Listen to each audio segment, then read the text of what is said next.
ओहो, धूप लग गई। क्या करूँ दोस्त, धूप में रहने की आदत सी पड़ गई है।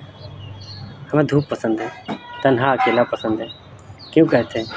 क्योंकि दोस्त आज कलयुग की लीला में, कल के अवतार में कृष्णा का ऐसा बिहेवियर शायद लोगों को पसंद ना आया हो, उसके लिए सॉरी दोस्त।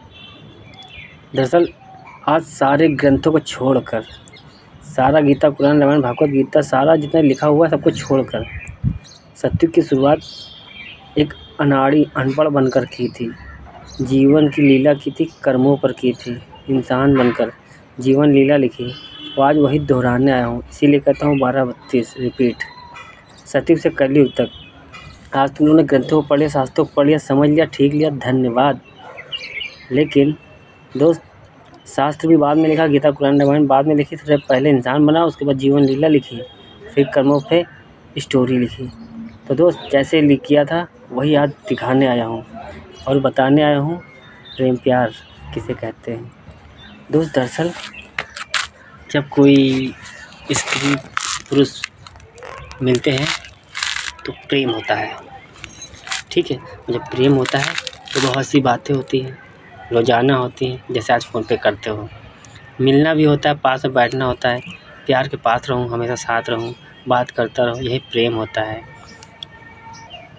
और जब प्रेम सच्चा होता है तो दोस्त सच बात तो ये है, आज के दौर में 90% लोगों की बात कर रहा हूँ, जो मिलते हैं उसमें 2 लोगों में एक सच्चा प्रेमी होता है और एक होता है मतलबी, स्वार्थी, झूठा, जो मीठी मीठी बातें करके स्वार्थ दिखाता है, वक्त के साथ छोड़ के चला जाता है। पर हमेशा 90% लोगों में यही होता है कि प्यार तो 2 लोग करते हैं पर किसी एक का सच्चा होता है। और जिनका दोनों तरफ से सच्चा होता है वो कितनी भी दूरी बना लें, लड़ ले, झगड़ ले, साल भर, 2 साल, महीना भर, 6 महीना, जितनी भी दूरी बना लें, पर वो एक दूसरे के बिना रह नहीं सकते। मतलब ना कभी गलत करते उसके बारे में, ना गलत बोल सकते हैं, ना सुनना पसंद करते हैं, कभी अपने प्यार की बेइज़्ज़ती नहीं करते, भला दूरियां बन गई हो किसी भी मजबूरी के कारण, लेकिन हमेशा एक दूसरे के साथ ही खुश रहना होता है। और कुछ मजबूरियाँ ऐसी बन जाती हैं जो हमेशा के लिए दूरी हो जाती है। शरीर से दूर हो गया है, तन तो दूर हो गया, पर मन से दूर नहीं हुए। तो दोस्त मैं उन सभी लोगों से कहना चाहता हूँ, झुक कर माफ़ी मांगने से कोई छोटा बड़ा नहीं होता है। दोस्त झुक कर माफ़ी मांगो, उसे पता चलेगा कि प्रेम बचा है या ख़त्म हो गया है। क्योंकि प्रेमी को प्रेम करने से पहले सब कुछ सही से सोचना समझना चाहिए, जानबूझकर गलती ना करना चाहिए। सोच ले, जाँचो परखो, तोलो मोलो, उसके बाद बोलो आई मिस यू, आई किस यू, आई लव यू, जो भी समझ में आए। तो दोस्त दरअसल अक्सर यही होता है, जब कोई 2 लोग मिलते हैं उसमें एक का प्रेम सच्चा होता है, एक का झूठा होता है, तो वो दूसरी तरफ नज़र डालता है, तीसरी तरफ डालता है, चौथे तरफ डालता है। इसी तरह वो पाप की ओर बढ़ने लगता है। जो सच्चा प्रेमी होता है वो एक ही जगह ठहर जाता है। जब एक धोखा देता, 2 धोखा देता, तो तीसरे विश्वास नहीं करता, या तो ईश्वर पर या तो अपना जीवन खुद जीता अपने हिसाब से। तो लोग जो सच्चे लोग हैं, जो ईश्वर पे धोखा खाने के बाद ईश्वर के साथ आ जाते हैं। ईश्वर तो चाहते हैं कोई आए मेरे पास हेल्प मांगने, ईश्वर तो बैठे हैं खाली। भाई तुम लोग को दिखता नहीं। दरअसल हमने कहा ना, जैसे पानी तुम लोग को दिखता, पानी के समंदर में जीव जंतु पक्षी चलते हैं, उसमें रहते हैं, तो पानी जीवन है, ईश्वर है जीवों का। ठीक उसी तरह हवा के समंदर में रहते हो, ईश्वर तुम्हारे चारों तरफ हमेशा रहते हैं। सबसे इम्पॉर्टेंट बात है, सांसें बनकर दिल में रहते हैं। तुम लोग दिमाग से सोचा करो तो कुछ भी, सब कुछ पता चलता है ईश्वर को, लेकिन तुम ही लोग हैं सोचते ईश्वर सुनता नहीं। अगर ईश्वर सुनता नहीं है, तुम्हारी दुआ फरियाद पूरी कैसे होती है? मानते हैं देर से होती है। देखो कुछ दुआ फरियाद होती हैं, जैसे तुम्हारी जल्दी से पूरी होने वाली होती है वो जल्दी पूरी होती है, कुछ बड़ी होती है दुआ फरियाद, उसको टाइम लगता है, कुछ बहुत बड़ी होती है तो ईश्वर को भी समय लगता है। भाई ईश्वर हाथ में तो देने आएगा नहीं, तुम्हारे लिए रास्ता बनाता है, धीरे धीरे रास्ता बनाता है। उतना तुमको दर्द सहना पड़ेगा, उतना रुकना पड़ेगा। अगर तुमने ठान दिया कि ईश्वर से हमको मिलना है, भाई ईश्वर के हमेशा ईश्वर में हाँ सब लिखा होता है, देना। अगर मांगो सही समय आने पर देंगे जरूर ईश्वर। लेकिन तुम लोग सोचते हो अबे 2-4 साल बिता लिए, मिला नहीं, छोड़ा टाप है नहीं ईश्वर। तो ईश्वर यार तुम्हारे रास्ता बना रहा, मालूम पड़ा 90% बना दे, कहाँ ने 99% चढ़े, एक कदम रह गया था लेने के लिए और हमने विश्वास तोड़ दिया। छोड़ो अपनी मर्जी, क्योंकि ये विश्वास की परीक्षा है। जैसे तुमने किसी प्रेमी को अपनाया, दूर छोड़ के चला गया, तुमने ईश्वर से प्रार्थना की, तो ईश्वर वो किसी और के साथ मस्त है, फिर किसी और के साथ मस्त है, लेकिन वो किसी चाहे जिसके साथ मस्त हो, मन नहीं लगेगा उसका मन तुम्हारे साथ लगेगा। लेकिन कुछ मजबूरियाँ इतनी होती, दूरियाँ बन जाती, तो ईश्वर उसके लिए रास्ता बनाता है। जब तुम्हारी इच्छा पूरी होने वाली होती तो तुम्हारे लिए बहुत सारी खुशियाँ देगा, पर तुम मांग क्या रहे हो, जो तुम मांग रहे हो वो तुमको नहीं मिलेगा। तुमको बहुत सी मिलेंगी खुशियाँ, ये मिलेंगी, इधर मिलेंगी, इधर मिलेंगी, बहुत सी लड़कियाँ मिलेंगी, बहुत से लड़के मिलेंगे, बहुत सुख सुविधाएँ मिलेंगी।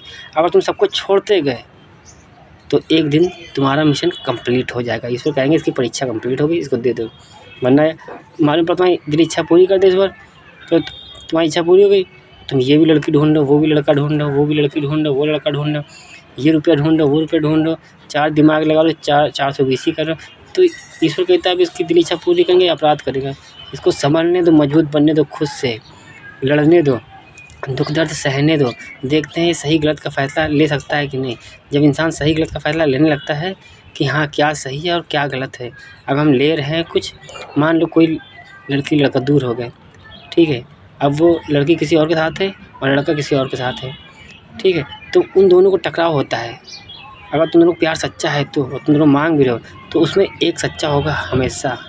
जब दोनों सच्चे होते हैं तो वो एक ना एक दिन मिलते ज़रूर हैं, चाहे दोस्ती की तरह मिले, चाहे सर झुका के मिले, चाहे जैसे मिलते हैं, पर एक्सेप्ट करना, अपनाना वो इंसानों को आता नहीं है। शर्म आती, डर लगता है, इतनी गलतियाँ की माफ़ी कैसे मांगे। अरे माफ़ी मांगो जैसे ईश्वर से मांगते हो वैसे अपने से मांगो यार, क्या लगता है मजाक बनेगा? नहीं, एक बार सच बोल के देखो किसी के आगे, खुशी मिलेगी। जैसे ओ माय गॉड बहुत सी फिल्में बनवाई, जैसे कि जय हो देखा है ना, जय हो, सलमान खान ने एक रील्स शुरू की थी, थैंक्स के बदले 3 लोग की हेल्प करना। तो दोस्त ये खुशी है, खुशी मिलती है, सच बोलो खुशी मिलेगी।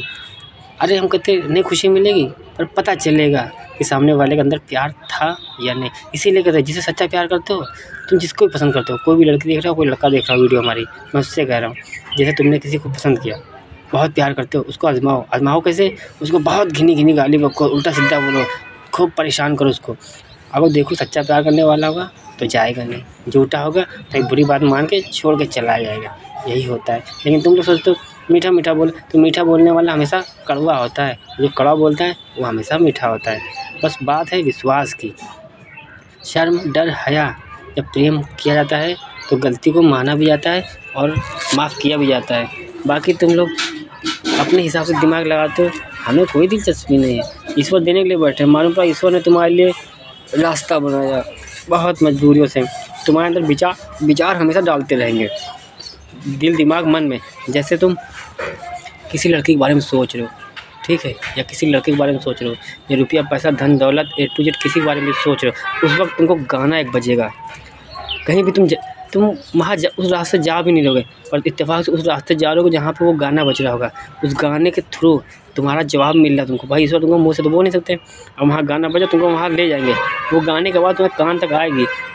अब तुम सोचो खाली इतना कि हम सोच किसके बारे में थे, जिसके बारे में सोचते हैं गाना का जवाब उसे से मिल रहा, तो ईश्वर ही दे रहे, पर तुम लोग को लगता है वो गाना बजा रहा, बजा वो नहीं रहा, ईश्वर है, सारा खेल ईश्वर का है। तुम लोग क्या है, तुम लोग पास दिमाग है, कहा ना 10% दिमाग तुम लोग लगाते हो, 10% माफ़ी मिली ना अपने हिसाब से जीने की, बस वही है। बाकी 90% ईश्वर चलाता है और सच्चे को हमेशा गलत करने से बचाता है। लेकिन कुछ लोग भटक जाते हैं सच्चे किसी बातों में। हम कहते हैं यार खुद से समझदार बनो, सबसे अच्छा दोस्त मैं खुद हूँ, मतलब अपने आप को समझो कि मैं ही सबसे अच्छा दोस्त हूँ अपना, मेरा हमदर्द कोई नहीं है। समझाने वाले हज़ार हैं, अच्छी बात है, सबकी राय लो, पर सोचो मेरा दिल क्या कह रहा, मेरा मन क्या कह रहा, मेरा दिमाग क्या कह रहा। हम ध्यान लगाते हैं, आँख बंद करते, दुआ फरियाद करते, मेरा दिल दिमाग क्या कह रहा है। वो कह रहा है कि वो लड़का सही है या वो लड़की सही है, या वो औरत सही है, वो आदमी सही है, या माँ बाप सही है, रिश्तेदार सही, कोई भी सही है, ठीक है। लेकिन हमारे अपने समझा रहे बेटा वो गलत है, वो गलत है। अगर शायद वो, जैसे मैं अपनी बात बताता हूँ, उदाहरण के लिए जैसे मैं कहता हूँ कि भाई मैं रिश्ते नाते निभाने नहीं आता, सच बात है, सच बोल के मैं रिश्ते तोड़ दूँगा, झूठ बोल कर जोड़ूँगा नहीं, क्योंकि मैं तो सत्यवादी हूँ।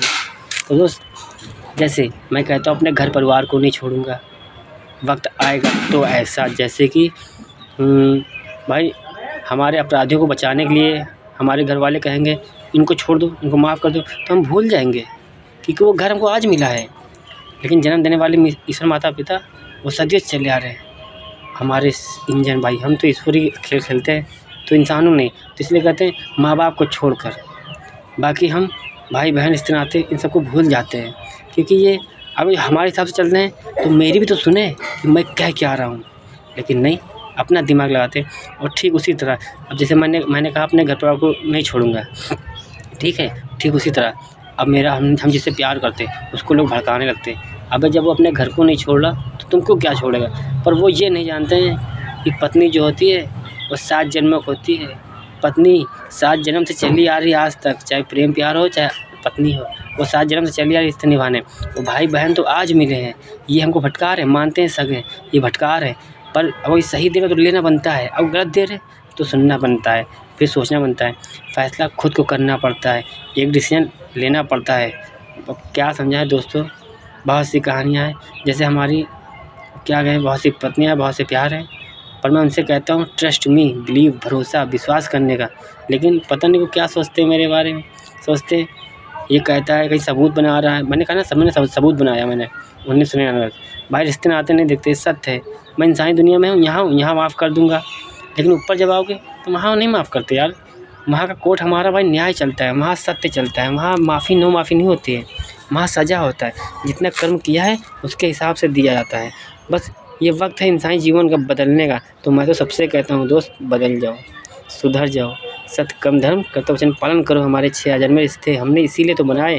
अब हमने मान लो श्री गणेश ने बनाए, हम कहते हैं हमें तो पसंद जाओ, अब श्री गणेश ने बनाए सत्य कम धर्म कर्तव्य वचन पालन 6 जन्म रिश्ते, तो तुम इंसानों के लिए बना के निभाओ। तो क्या तुम लोग निभा रहे हो? नहीं। तो क्या तुम लोग को भरोसे है? नहीं। इसीलिए खुद एक अवतार लेके आते हैं, पर्सनल इंजन बनकर आते हैं, लेकिन फिर भी खुद को my name is zero, I am टोपा, चूतिया, बुद्धा, पागल, शक्ति, कुछ भी समझो, पर दोस्त धोखेबाज नहीं। अगर जो मुँह से बोल दिया तो समझ लो मेरे दिल में जो है वही मेरे मन में, वही मेरे दिमाग में और वही मेरे मुँह से निकल रहा है। मैं जैसा अंदर से हूँ वैसे ही हूँ बाहर से। अब ये नहीं कि दिल में कुछ और रखूँ, दिमाग में कुछ और, मन में कुछ और, बोलूँ कुछ और, ये हमारे यहाँ अंदर नहीं है, ये सामने वाले 99% इंसानी डिब्बों में है। तो दोस्त मैं तो कड़वा बोलता हूँ, पर अगर मैंने बोल दिया कि दोस्त खाली मुँह से बोल दिया हमने, भाई दानी मतलब क्या है, पापा इतिहास लिख के गए हमारे सत्यवादी राजा हरिश्चंद्र क्यों लिख के गए कि जवान बातों का युग, सतयुग के भाई हम। तो अगर बोल दिया कि दोस्त गद्दारी नहीं करेंगे तो मतलब गद्दारी नहीं करेंगे, फिर अपनी जान दे देंगे दोस्त, तुम्हें कष्ट नहीं होने देंगे। अगर बोल दिया तुमको सज़ा देंगे तो भाई तुमको कोई बचा भी नहीं सकता है, सज़ा ही दे के जाएंगे। इसीलिए दोस्त मैं खुली किताब हूँ। लोग, मैं मानता हूँ आज आया हूँ ऐसे, पूरी दुनिया अचानक देखकर कन्फ्यूजन में होगी, समझ नहीं पा रही होगी कि यार ये बंदा अचानक ऐसे कैसे बात करने लगा, आज तक पूरी दुनिया में कोई आया नहीं, तो कोई होगा भी नहीं, क्योंकि मैं इंजन हूँ, पूरी दुनिया सबसे अलग हूँ, मैं डिब्बा नहीं, इंसान नहीं। बस दोस्त कहा ना, ईश्वर गुप्त रूप में आते रहते हैं, लेकिन कभी अपने आप को नहीं कहते कि हम कौन, हम तो नाम बताते हैं। इसीलिए कहते हैं आज कल की अवतार में युग परिवर्तन करने आया हूँ, धर्म युग तीसरे में। पहला समुद्र मंथन बना, वो समुद्र मंथन धर्म के लिए बना था, मतलब पंडित धर्म से परिवर्तन होना था। और विश्वामित्र ने गद्दारी की थी, तो जितने लोग बेचारे परेशान हो रहे थे उन्होंने कहा भगवान हमको कोई एक रास्ता दो, धर्म दो, हम धर्म बनाए। और विश्वामित्र चाहता नहीं था, उस वक्त विश्वामित्र को वरदान मिल चुका था, कोई ईश्वर बोल नहीं सकता था।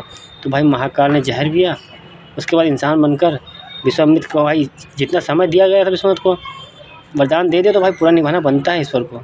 तो ईश्वर ने दुख सहा, तो इंसान बनकर इतिहास लिखा अंत का। उसके बाद वहीं की जो सतयुग की लीला है वही हमने कन्वर्ट कर दी, उसमें निखारे द्वापर और त्रेता और कलयुग।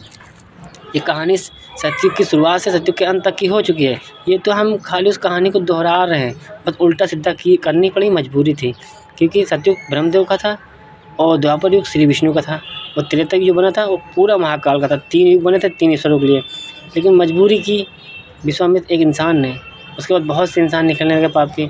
तो दूसरी महाभारत बनी धर्म परिवर्तन में, और ये तीसरे में कल की अवतार। तो दोस्त तुम ये लोग ये मत सोचो कलयुग का बहुत समय है, अरे कलयुग बहुत लंबा है, तो क्या वो द्वापर भी तो लंबा है, त्रेता भी तो लंबा है। जब वो कालचक्र रोकेगा तो कलयुग साला क्या अनोखा है। 2013 का उल्टा करो ना, 3102 ईस्वी बनता है कलयुग की शुरुआत। तो राजा जिसने कलयुग की शुरुआत की थी ना, अंत भी वही करेगा। और जिसने सतयुग का अंत किया था शुरुआत भी वही करेगा। वही दानी, वही राजा हरिश्चंद्रानी 33 कोटि के बाद 34वीं कोटि की शुरुआत करने आया। 3 ईश्वर, 3 लोगों की 33